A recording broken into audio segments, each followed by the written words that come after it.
আপোনাৰ সন্তানক ব্যক্তিগত খণ্ডৰ বিদ্যালয়ত নামভৰ্তি কৰিছে নেকি? আপোনাৰ সন্তানে অধ্যয়ন কৰা ব্যক্তিগত বিদ্যালয় সম্পৰ্কে সাৱধান হওক। অন্য এটা বিপদ অনিবাৰ্য। প্ৰতিজন ছাত্ৰ ছাত্ৰীৰ বাবে পেন পাৰ্চনেল এডুকেশ্যন নম্বৰ বাধ্যতামূলক হ'বলৈ গৈ আছে, যিটো কেৱল মাত্ৰ U22 নম্বৰ থকা ব্যক্তিগত খণ্ডৰ বিদ্যালয়সমূহৰ ছাত্ৰ ছাত্ৰীবোৰেহে লাভ কৰিব পাৰিব। U22 নথকা কোনো ব্যক্তিগত খণ্ডৰ বিদ্যালয়ৰ ছাত্ৰ ছাত্ৰীয়ে এই পেন নম্বৰ লাভ নকৰিব, যাৰ বাবে আপোনাৰ সন্তানে উন্নত শিক্ষাৰ পৰা বঞ্চিত হ'ব পাৰে। আপোনাৰ আশা সপোন আদি নিমিষতে ধ্বংস হ'ব পাৰে। এইবাৰৰ পৰা শিক্ষা খণ্ডত এক নতুন ব্যৱস্থাত সংযোজন হ'ল।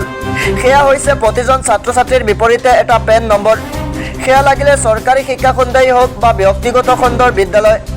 U22+ সমগ্ৰ ভাৰত ভিত্তিত নিৰ্ধাৰণ হয় এই সংখ্যাটো।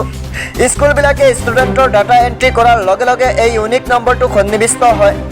কোনো ষ্টুডেণ্টৰ পেন নাই মানে সেইখন স্কুলৰ কৰ্তৃপক্ষই সেই ষ্টুডেণ্টৰ ডাটা U22ত অন্তৰ্ভুক্ত কৰা নাই, আৰু ভৱিষ্যতে আপোনাৰ সন্তানে উচ্চ শিক্ষাৰ বাবে ভৰ্তি হ'ব নোৱাৰিব অইন বিদ্যালয়ত।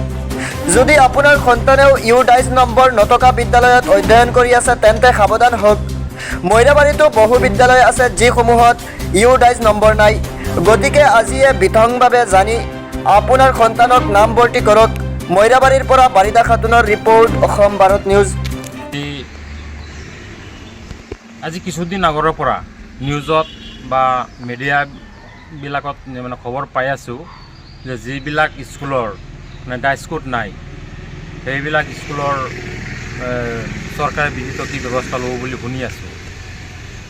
শুনাৰ পিছত মই নিজে নিজে ভাবি আছিলোঁ 2015ত মোৰ জাতীয় বিদ্যালয়ৰ আৰ্হিত স্কুলখন চলি আছে।